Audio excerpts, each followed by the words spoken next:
អាសូនដល់ពេលដល់ស្រីម្នាក់នេះដែលតាំងចិត្តស្មោះជីវិតលូថ្ងៃសោ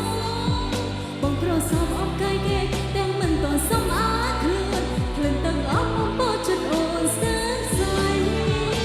ពុំវាអារម្មណ៍ទាំងព្រមលះថាឈឺចាប់ចិត្តមិនស្ងប់ជ្រងមកចឹងខ្លាំងណាស់ទីបីទាំងអស់មានគឺស្រោចចិត្តស្រីទាំងថ្ងៃស្លា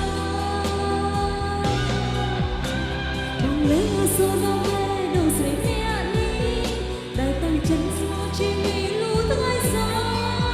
បងក្រសោបអបកាយគេទាំងមិនតន់សមអាចខ្លួនទាំងអស់បំពោចិត្តអូនស្ទើរសាយពុំវាអារម្មណ៍ទាំងព្រមលះតែឈឺចាប់ចិត្តមិនស្ងប់ជ្រងមកចឹងខ្លាំងណាស់ទីបីទាំងអស់មានគឺស្រោចចិត្តស្រី